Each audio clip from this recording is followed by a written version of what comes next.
What's going on, everyone? Conservative Dipper here. Hope y'all are doing good. I'm going to dip here in a sec, and if y'all decide to come on and ask questions on here, then go ahead, ask questions. If not, then I will read off a few questions that we have here.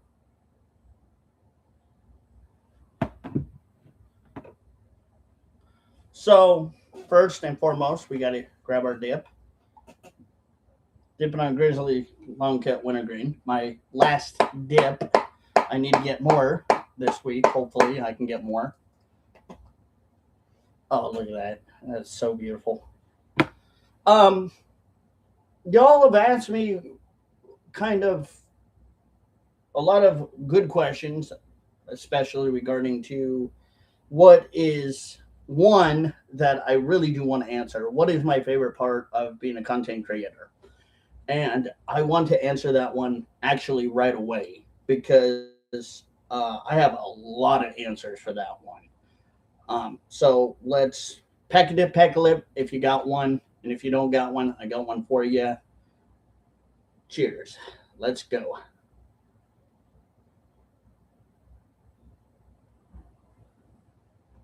All right. So I may have answered this quite a while ago, but what is my favorite part of being a content creator? I like the part where I get to do just random willy nilly stuff. Like, I just got done doing a fake Q-tip infomercial, and that's right, you could buy Q-tips now if you just call 555-1234. Sorry, but wait, there's more things like that. I'm sure my producer Tim is probably more than likely watching this, probably thinking, "Oh God, damn talent! I trained him so well." But doing things like that, being able to just have a little luxury with being able to do like fake infomercials, and that's right, I can do it too, and so can you. Just call now. You can learn how to do fake infomercial. Right. So things like that, improving. I love sometimes when I get to improv. And being able to improv for me basically means I get to experience just being able to be me, naturally dork, kind of goofballish, being a goofball, having fun with things, saying things like that. And being able to have fun with it and turn it into something like that where I could grab for say anything like um we're not sponsored nor endorsed by Olipop, but Olipop, it'll make your Ollie pop with crisp apple too. Have you ever had your apples crisp? I bet you have. Olipop, all kinds, a new kind of soda, something like that, where people just kind of look at you like, what the fuck? It's fine. It's naturally me. I can do it naturally. Organically, too. And it's organic. That's right. It's organic Olipop, which we're not sponsored nor endorsed by. But it helps support digestive health. So things like that, I tend to gravitate towards a little more because it's fun. And the fun part about it is that when I get to do it, it's just me being funny, being goofy, and doing what I do best. Somebody once commented or asked, how do you get trained or know PR stunts when, for instance, when a tier one media is allegedly doing a PR stunt and not doing PR stunt? That is a really good question. And I think I've done videos on telling the difference between when they are and when they aren't, but we'll dive into that too. Most of the time, you can watch them. And when you watch them, you can tell whether or not just by sometimes seeing how they're acting or what they're saying and what they're doing. That kind of gives you a general idea of if they're doing it or not doing it. Don't always assume that tier one is always doing a PR stunt, but sometimes they do pull it, and it kind of can be a little ambiguous. It kind of can be sometimes hard to tell for normal people. But for me, I can tell because that's right. I read people's body language for free. Sorry. See, it's that infomercial shit that just always gets to me. But body language too. That what I just said too is important. If you watch the body language, sometimes you can tell what's going on and watch how things are being perceived as. But again, don't always take everything as like, oh, that must be a PR stunt, or that must be a PR stunt, or that might be a PR stunt because conservative told me it's an alleged PR stunt. No, they do it once in a while, but when they do it, they only do it if they mess up, make a boo boo, or if they have to. Ultimately, that's if they have to. And a lot of times they don't like to. Because tier one media prefer not to do it most of the time because when it comes down to like doing PR stunts, it is for one or two many reasons. One, they're either trying to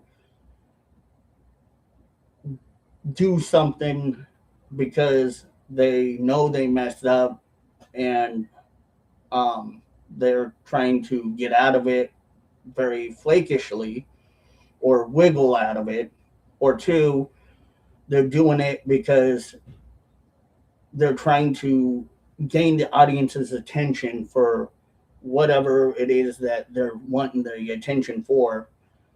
And it's a good way to really get attention, to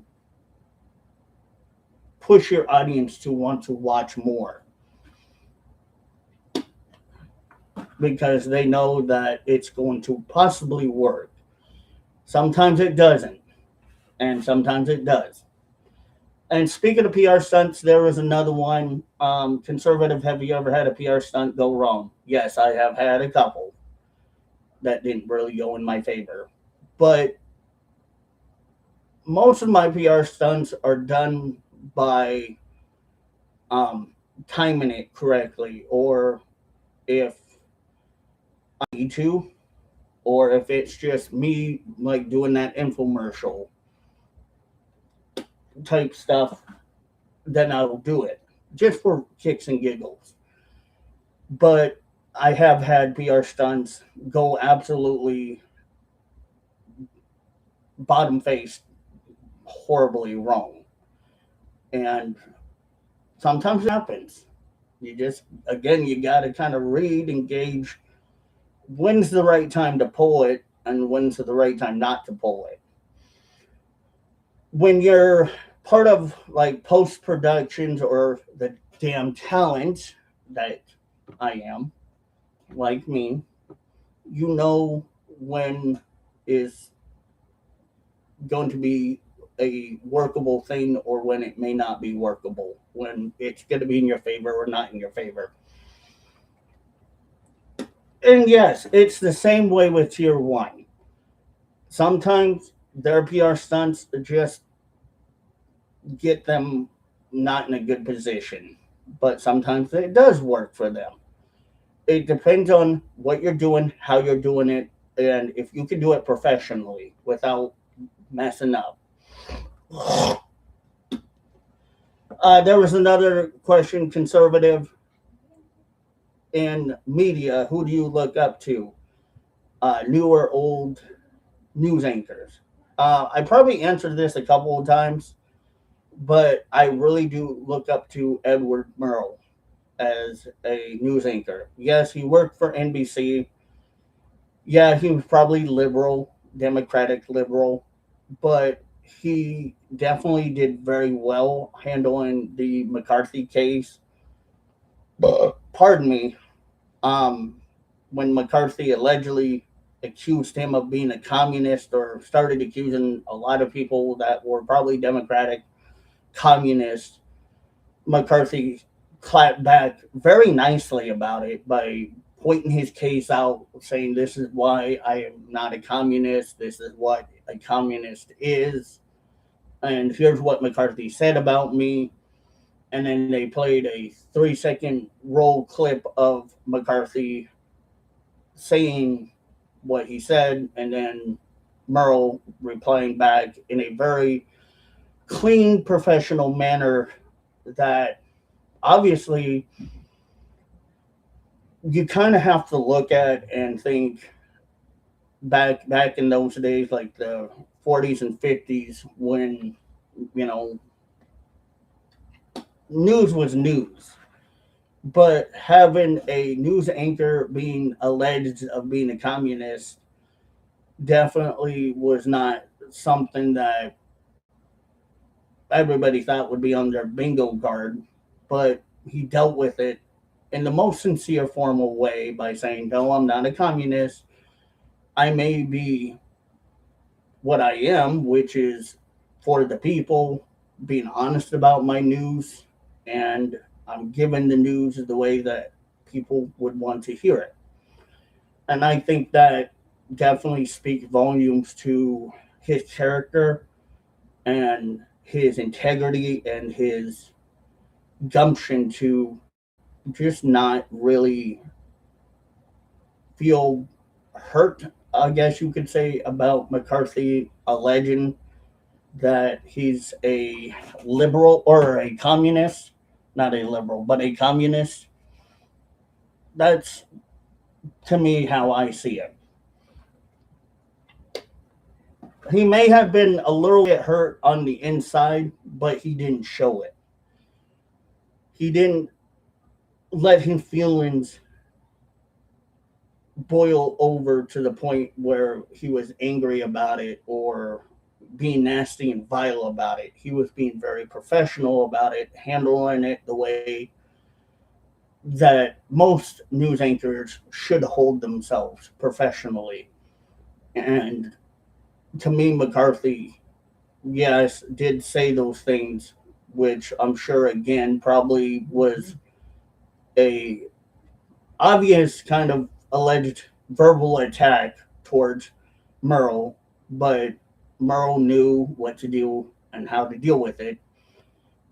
And it would be hard for some journalists to deal with it in the most professional way. They would kind of get a little teed off with it and want to claim it's an attack or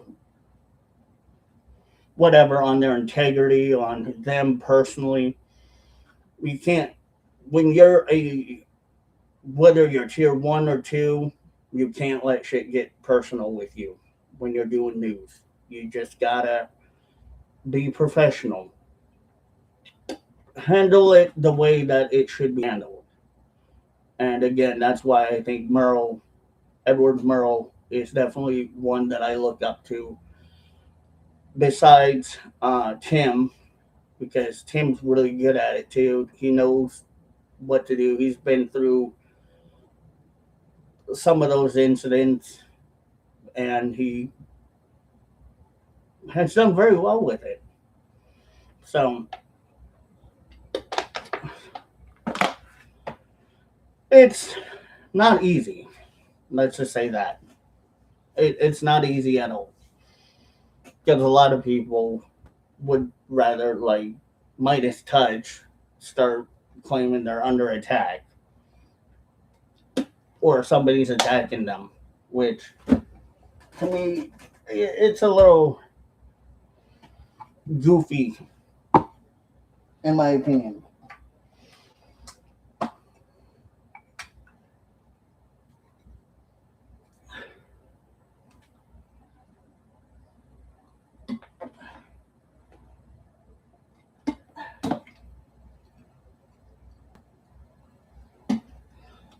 Sorry, trying to spit my dip.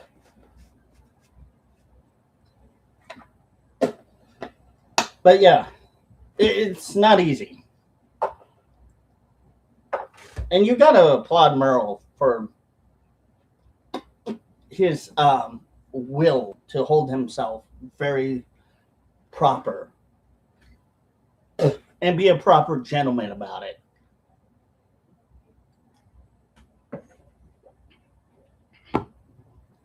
And I try to do the same. I try to think of in my head if something like that happens, where, for example, if a fake tier media tries to come at me and say something bad about me, what do I do? And I think, well, this is what Merle would do.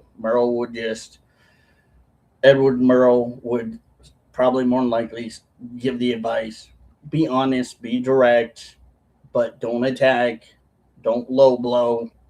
Just state your case of why you are standing in the position you stand in, whether you're left or right or democratic or socialist,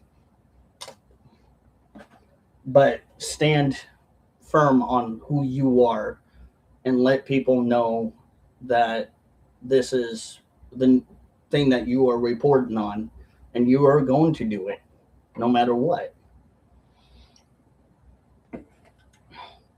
Conservative, how many times have you allegedly been verbally berated by fake news tier media? Um, Good question. I actually have once or twice, a couple of times I actually have.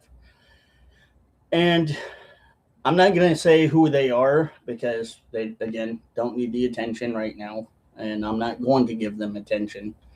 But I have, by fake media, been um, pretty much pushed back against them, by them. And I, again, didn't really think much of it. It was just, to me in my head, okay, they're doing it because obviously they allegedly feel threatened by my presence and by me being who I am, knowing what I know, and by me doing what I do professionally, handling it in the best course of action by holding my ground, doing my due diligence. They don't like that. And that's okay. I don't care, honestly, one way or the other. It's fine. I kind of laughed at it because I do think it's somewhat hysterical because they don't like that I do it because they know that they probably more than likely are wrong for what they are doing, and they're clapping back because they don't like tier two journalists like me pushing back saying, hey, you are wrong about this or this or this, et cetera, et cetera. And they're clapping back hard because they want to try to look innocent and come out looking fresh like a daisy, which ain't going to happen because we all know that doesn't work very well with me. But they have done it a couple of times, and I clapped back. Probably about the second time that I clapped back, they stopped because they knew that they were deep over their heads with trying to go against me. So they just were like, yeah, okay, now we're going to delete anything and everything we've done against you and leave you alone. Even though you kind of do pick on us sometimes, as you would allege, or they would allege that I'm doing, is picking on them. But I'm not really picking on them. I'm pointing out where they're wrong and what they are saying is wrong or what they're doing is wrong, professionally critiquing them or giving my criticism against them. And I don't see that as a bad thing when that happens. I see that as that's good. That means I'm getting attention and making them aware that my presence is known. And I've had that happen. And again, it's not sort of the thing that a lot of people could handle. Some people would be like, "Oh my gosh, they're clapping back. I better stop." No, I don't. I'm not that kind of person. I don't stop with them clapping back at me. I continue to push through and bulldoze my way through to let people know, hey, this is why they're wrong. And if they don't like it, then I'm sorry, but it's what I do as tier two. I point out what is wrong with them as a whole, general, fake news organization. What is the one thing you could say that you love about having them clap back at you? The attention, the biggest amount of attention that they can give me, because it basically is them giving me attention, even though they don't want to point out my name or who I am or what I do for a occupation or a sideline occupation like being a tier two journalist like I am. Um, I love it. I love that they honestly can try to be cute about it. They make things up.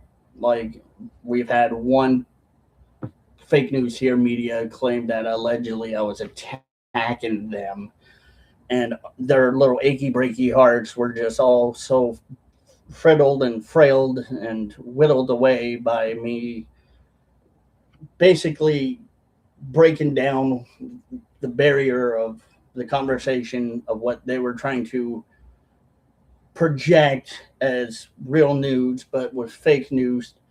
And I thought it was cute. I thought I was literally just absolutely like a kid in a candy store. Oh, good. They're giving attention to me. They're doing things that I want them to do because they see me as an alleged, not, I wouldn't say a threat, but a alleged media threat.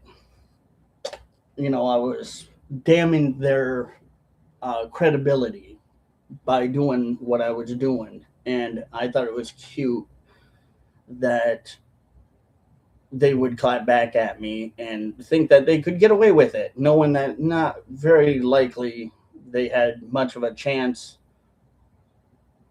to do it. And they kind of let their ego get a little bit ahead of them.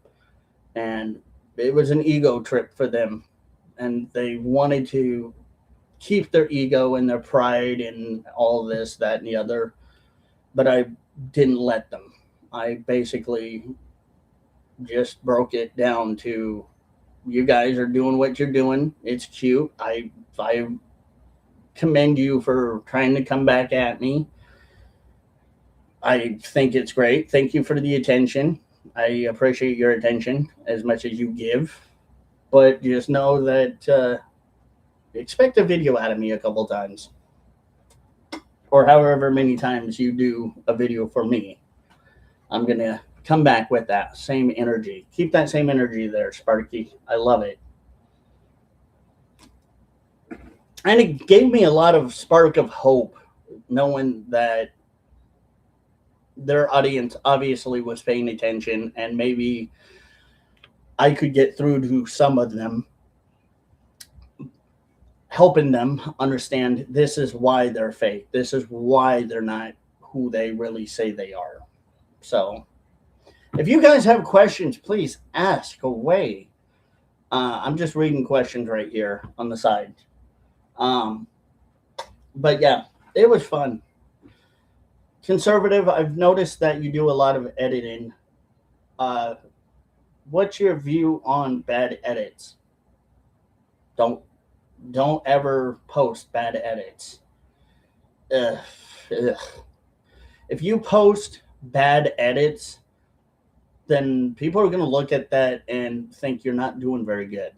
So make sure you know that your edits are tight, neat, and clean, and everything regarding your edits is post worthy. It's like when tier one media does what they do when it comes to um, doing like live news and stuff, they have to make sure everything is set and ready. They have their notes, they have their, people behind the scenes that are ready and that are going to make it look good. Everything has to be done correctly in any edits. And if it's just like you doing it, like for me, I have to do it sometimes, and sometimes Tim helps me do it. I have to make sure that they're nice, neat, and they're worth posting. Just like doing radio shows, you don't want a radio show where you're just cursing up a storm and saying this, that, and the other. You want to have a nice, clean show, and that's what I always want to have is a clean show for me because it's worth more having a clean show that people would be interested in. It drives more audience's attention. It's going to get their attention because you want that attention, but you also want to have it clean as well. What is the hardest part about being a, pardon the pun, damn talent? I think the hardest part about being a damn talent is sometimes you have to do it. Sometimes you have to kind of get over that fear barrier. You have to understand that, yes, you are going to be a little bit hesitant at first because you're not sure how to present something. For instance, like doing infomercials, like Olipop, not sponsored nor endorsed by Olipop. Doing things like that where you just finally realize in your head, just pretend you're not really doing it in front of the camera, but you're doing it in front of the mirror in front of yourself. And at some point, you will become very much aware of what you're doing and what you may need to do better. But then it somewhat helps you be self aware of yourself and others and kind of have a little self confidence. It's about trying to gain that confidence level up a little. It's hard to feel confident because being a damn talent does mean a lot of things. You gotta sometimes listen to your boss. You gotta listen to your conscience. You gotta kind of think about what is it that I'm trying to achieve here in this moment in time. And sometimes it's not easy. Sometimes the better of you just thinks just go do whatever you do, and sometimes it doesn't end up very well. So you got to kind of listen to your conscience, listen to your gut, listen to your boss if you have one, and just go for it. Just don't think about it. Just go for it. Try to practice a lot. That's the biggest key point there is practice. You get past that practice stage where you're very comfortable. And when you find that comfortability level, you can go in front of a camera and go for it. But some people, it takes like years and months to get past that point. For me, it didn't take very long. It took only a few days to get past it, the fear. So it's it's a talent that some people have and some people don't. And I like it. Conservative, name a few things you like about Tim and a few things that allegedly annoy Tim does that annoys you. Oh. Tim, if you are watching now, this would be a good time to go watch the Discovery Channel. Um, we'll go with the first one. What the few things that Tim does that I appreciate a lot of is uh, the criticism. The hey, maybe this could be added on to what you have done, or maybe let's try something different. He always has a very good, fresh idea that helps me understand my level of where I'm at. And then he kind of notches it up a little bit by saying, hey, let's go one step further, which I didn't really always think of, or I may at that time not have thought was a good idea because I just do me and it helps. So he's really good at being very nice about the criticism, helping me. Um, he does a lot of hard work when it comes down to sometimes fixing some of my videos. He worked hard on it. And I give that man credit for being who he is, where this is what he does all day is edit. He's an editor and working every single freaking day to edit, whether it's his videos or my videos, he still does not push me away. He always has time to help me. He always gives me the time of day to tell me, hey, I've seen what you've done. Good work. He always does his little pat on the back in a very different way. Sometimes he doesn't like to acknowledge, which kind of sometimes peeves me, but I get it out of him by saying, go ahead, say it. And then he'll go, damn fucking talent or dang techie, stupid editor. So it's sometimes hard to kind of get the attaboy out of him. But he does give me the attaboys when it's deserved and only when it's deserved. And he lets his crew know how much appreciative he is of them by telling them how much they are appreciated by him. And it's not just, oh, you did a good job, keep going, whatever. No, it's he'll sit there with you and he'll conjure up ideas, or he'll watch like old videos from old news channels that are very old, and he'll have me watch them and he'll say, okay, I want you to figure this or this out, or did you see this edit right here or this cut right here. He tries to help us be better as a crew, but also me as well as a talent, to understand that he does want not 100% perfection, but he wants it to be done correctly. And his standards, I guess you could say, are just do the best you can and don't push yourself any further than where you are comfortable, which makes us all in the studio actually happy. He's really good at it. He's really good at what he does. Um, Besides the what annoys me part of him not always doing the upfront attaboy, it's kind of you have to force it out of him. Sometimes he's really passionate, a little bit more sometimes than all of us, and it's hard to kind of reel him back because when he's talking about certain things he's really passionate about, he gets really amped up. It's like a kid with ADD. And we have to kind of go, Tim, please slow down. We're trying to follow you, or we're trying to take notes here. Slow down.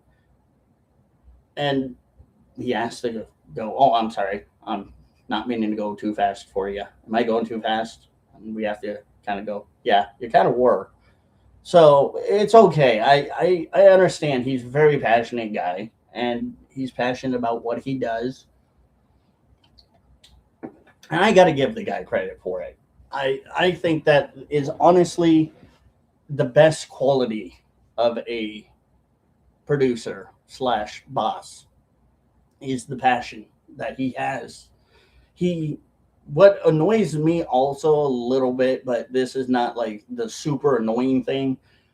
He'll sometimes miss things that, like, if he, again, going back to, he's showing us something and he's like, can you find what's wrong with this? And I always point out things sometimes that I think I see, and sometimes he'll miss it.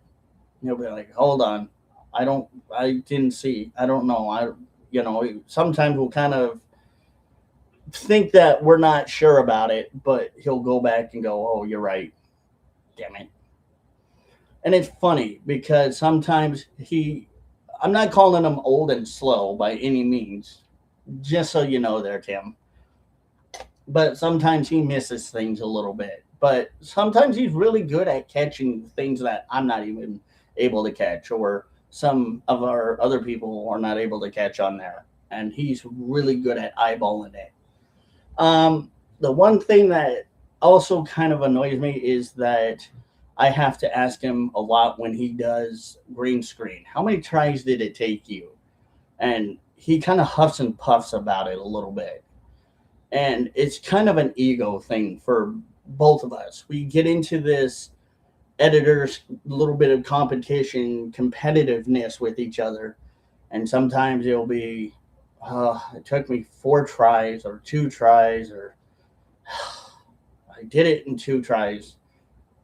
And it's kind of almost like, yeah, I know it's hard, but he knows where I go with it and what we mean by it.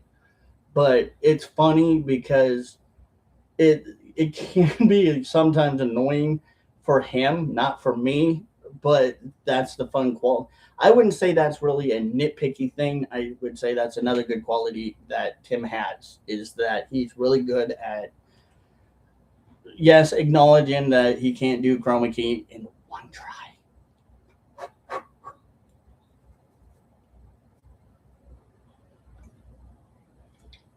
And it's okay. It's not a mean, try to be mean spirited towards him. It's just me having fun, bantering with him. Um, Another thing I could honestly think about when it comes to Tim and comes down to it, he he has a lot of knowledge that I don't have, and it's hard for me to pick his brains a little bit because it's almost like, um, there's a lot going on in his mind when he's thinking about, editing or post production stuff or whatever he's done for the day. And sometimes I want to pick his brains, and he's like, okay. And then he go kind of, again, off topic a little. And it's like, Tim, stay focused. Focus. But I love it. I love it because I kind of feel like I might have ADD, and I'm kind of the same way. It's hard to focus because when you see something and your editor or post production or talented mind starts rambling into a whole new level, you're trying to take, and I feel bad for him because he tries to absorb a lot of information. And the poor guy almost is like a computer. He tries so hard, but sometimes I feel like we need to put more gigabytes or megabytes in him. Just get him to do it. But no, in all honesty, I would say, what really does, I think, in my opinion, thrive him the biggest is being happy when his talent does the best. And always when I do something and he's like in his office doing his whatever he's doing, and I get a call up later and I get the, hey, you did a great job, or hey, I saw this. um, he's always persist, not just letting people know, hey, you did a good job, but helping people by reminding them certain little things. And I think those little bitty reminders he gives us to help us be better definitely thrives us to be better more, and especially me being who I am. Um, Definitely a good quality that Tim has, and really does make a lot of big difference in being able to see that sometimes he has us slow down because sometimes I get overloaded with information and it's like info dumping. Some people, I'm not autistic, but some people with autism do tend to have the ability not to absorb that much info dumping. But when he info dumps, he makes it so simple and easy to understand, and reminding us, hey, try looking again or whatever. He gives us these little cues and things that tells us that we're doing good, or here's some tips that I can give. And he's always willing to help and go out of his way to help people, no matter how much he's doing. It's always for him just how he is. He's got a very kind, generous heart. And I appreciate that from Tim. And I feel like Tim does have a very generous heart. He's a generous guy. But sometimes he can be a little butthead. But we still love him. We care. So, um, one other thing I will say about Tim is not just dedication and everything else I've said, but his way of how he does certain things, of making videos, is absolutely beautiful. He's made a lot of videos and he's done a lot of videos, and they're way better than I am. And he's really good at certain things I'm not good at. And I can acknowledge that. And I still try to learn from him the best I can. But he doesn't stop doing what he loves. And that, I think, honestly, is a great, great attribute towards him, is that he knows how to do good videos and make it very clean compared to me. He knows how to do a lot of fun things that I would be a little hesitant to do. I do have a little trepidatiousness about certain things, but he's always pushing. And that's the other thing, is that he pushes.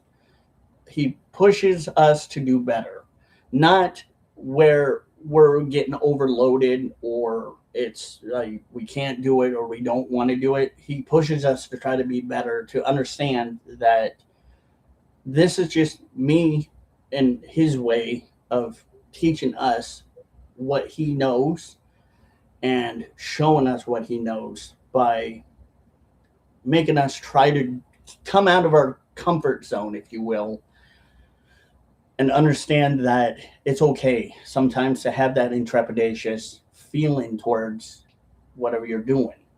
And he always makes it easy for us to be comfortable while trying to get us out of our little shell.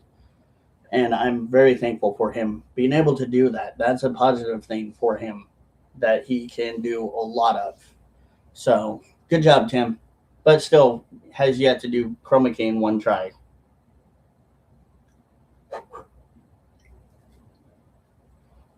Thank you. I'll take that. And I'm sure he's watching right now going, damn talent. And it's funny. How often, conservative, do you think Tim watches you? Tim watches me whenever he has a chance. Most of the time when Tim watches, I don't know if he's watching sometimes, or sometimes I do kind of tell It's just kind of the spidey senses. Like right now, I have a sense that he may be watching me, or he may not be watching me right now. Who knows?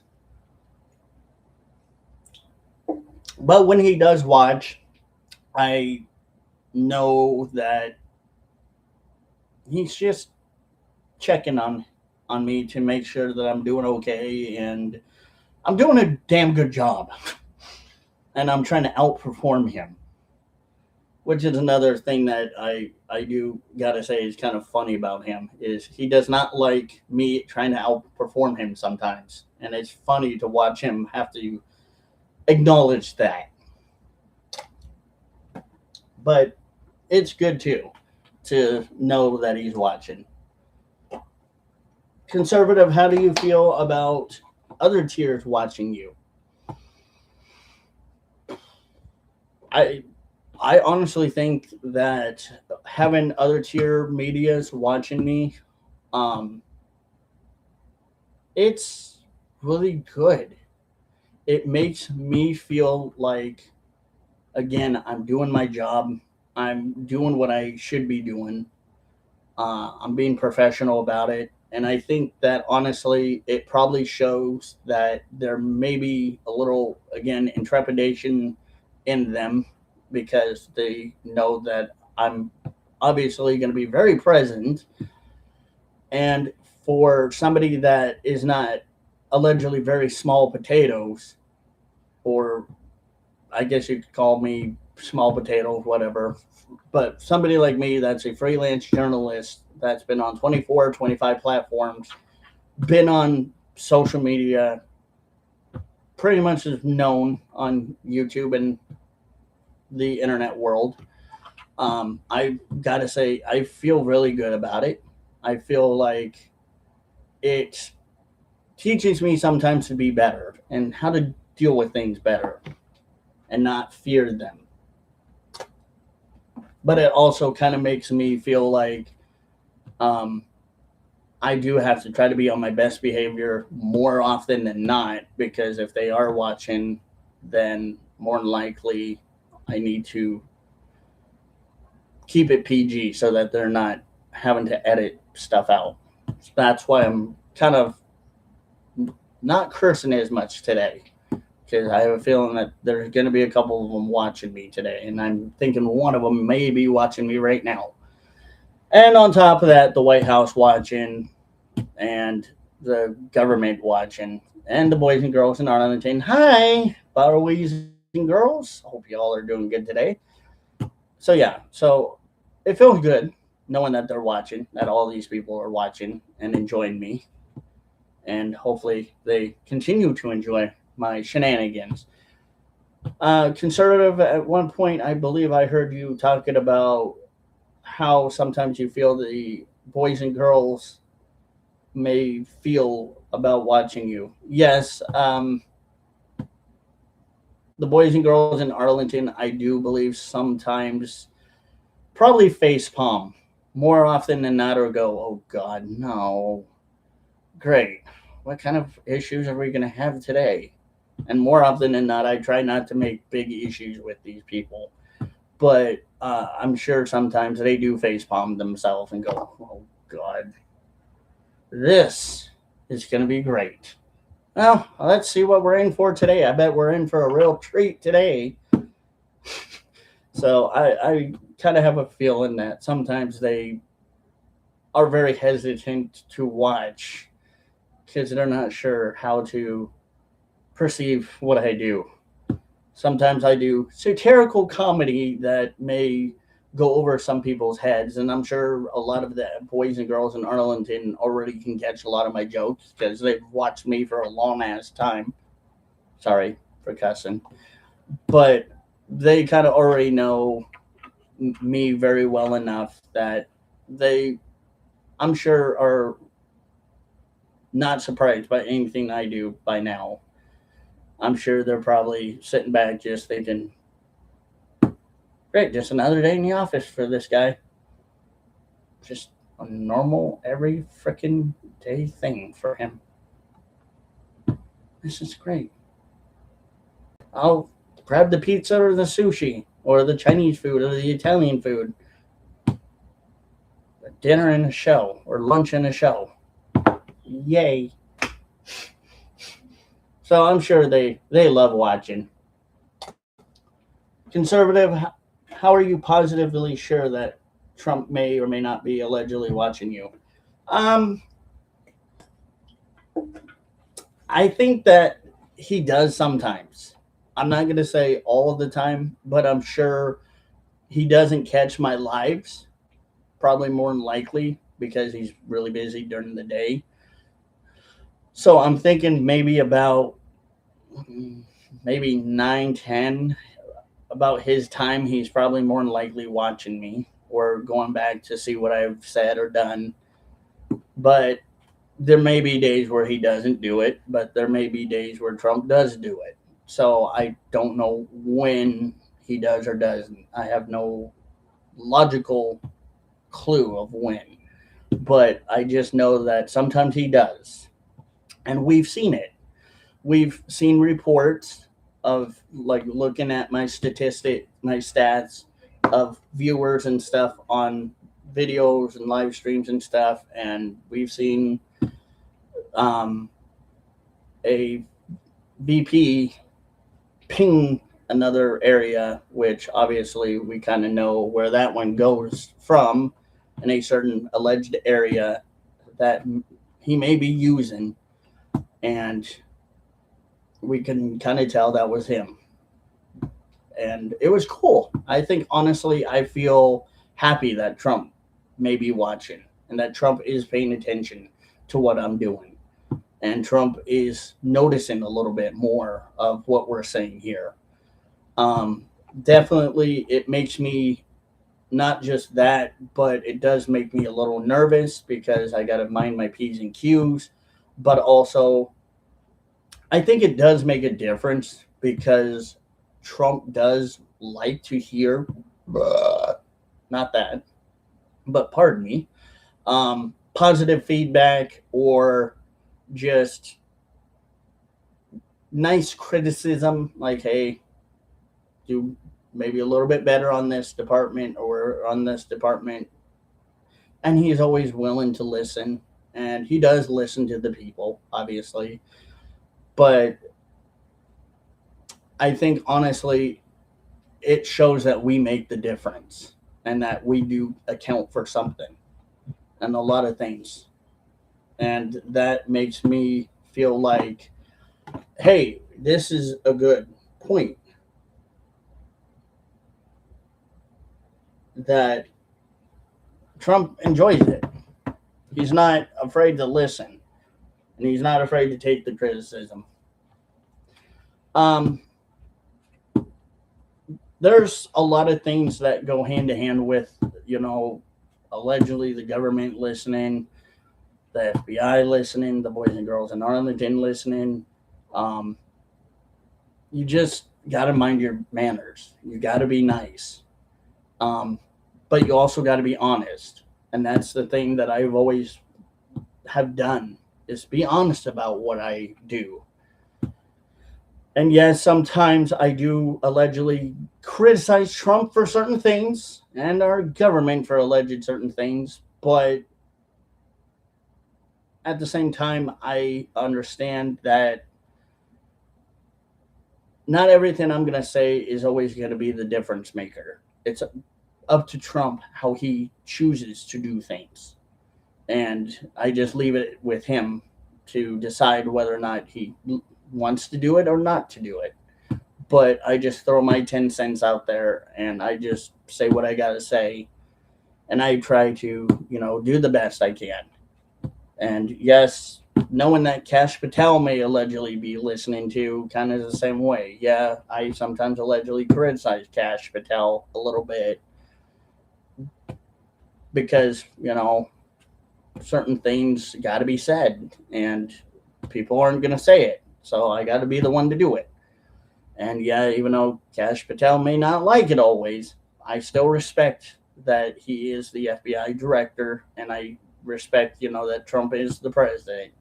Just like the same way with Joe Biden. When Joe Biden was in office, I didn't like Biden, but I knew that Biden, more than likely, his people were probably watching and listening and understanding what was going on and why he was being criticized the way he was and kind of scrutinized the way he was.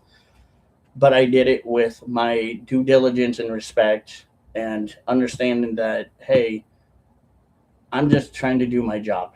I'm doing what I got to do. No hard feelings here. I may not like you for a particular reason, or I may say these things for a particular reason. It's just me doing my job. So that's all where I stand. It's what I do. I'm gonna pack a lip real quick. So yeah, uh, there's another one. Hold on, I'm gonna get to here in a sec. I'm almost at a dip. I need to get me some dip. Um, Somebody asked me when I would ever possibly start doing dip review videos again. Um, I'm hoping drop some dip. Hopefully soon I will get back to doing some of those. Cheers.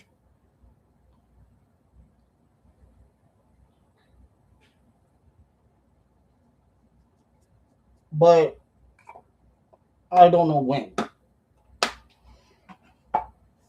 I have to kind of figure out what I want to do first because I got a lot of things that I am planning on doing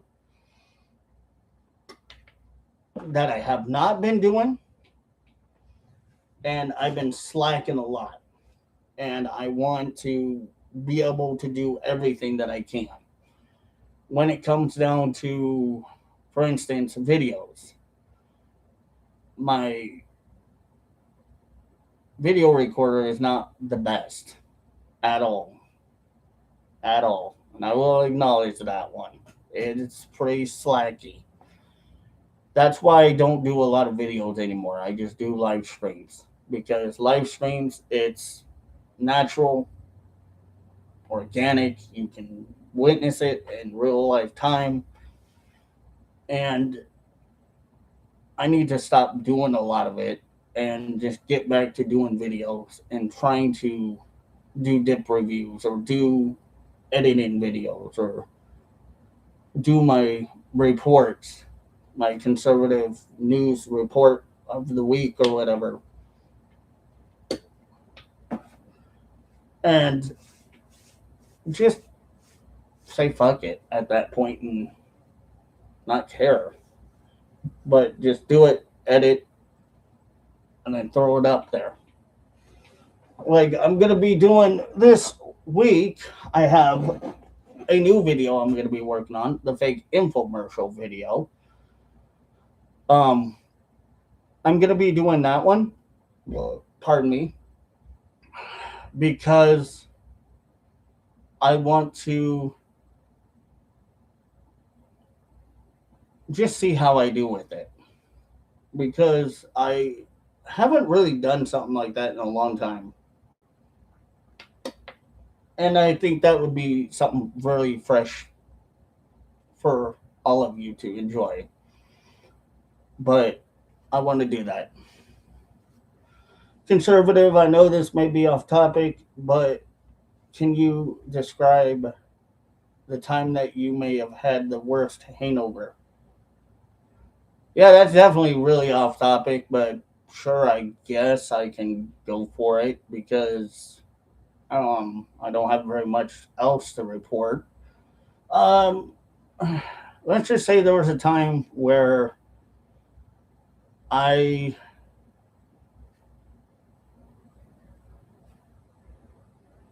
decided to drink a eighth or not even a quart. Yeah, I think it was a quart. Oh, it was less than that. I don't know. One of those little, bottles of Jack Daniels that you have. It's about like that big or whatever. And I drank one whole entire bottle, that bottle entirely by myself. And yeah, it was not the best of times. The next day, my head just really was not feeling the best. By the way, if you're an adult, go ahead and drink, but please drink responsibly. Don't drink and drive. Luckily, I wasn't driving. It was here when I did it. But yeah, it was terrible. My head was hurting. Pretty much damn near fell on face first on the floor. Almost damn near face first on the floor. And certain people were not really thrilled with it. I had called one of my friends and they were like, "Yeah, you might want to get your ass in your bed and sleep," which I did. It just was not the best day. I could have done better. Um, I knew I could have done way better, but it was just one of those things where I guess I just wanted to do it, and I thought I could handle it.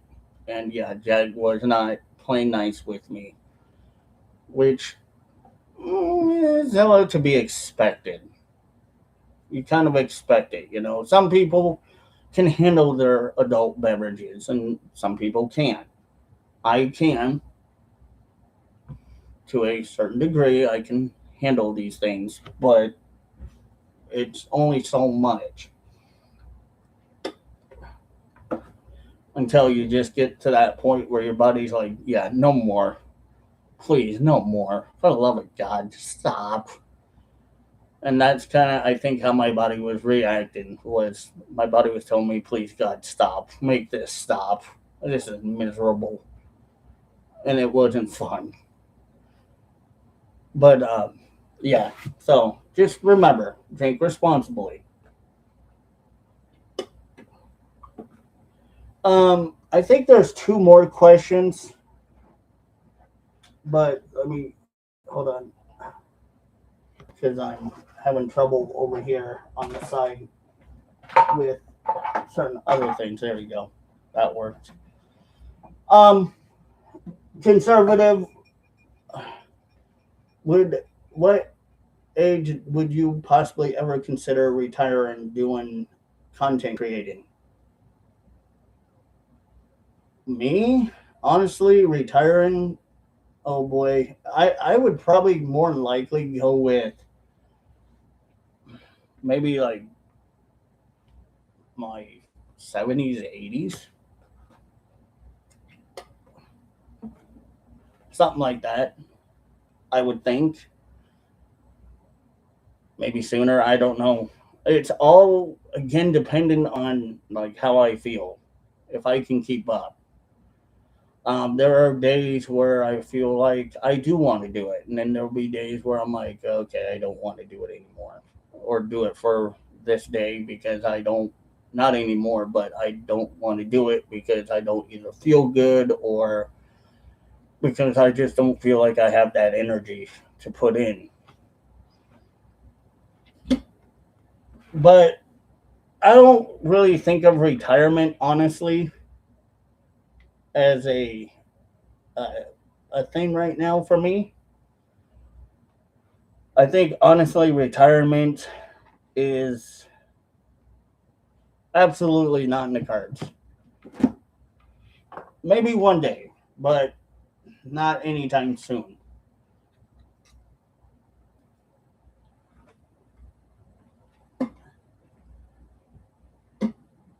Because I would hope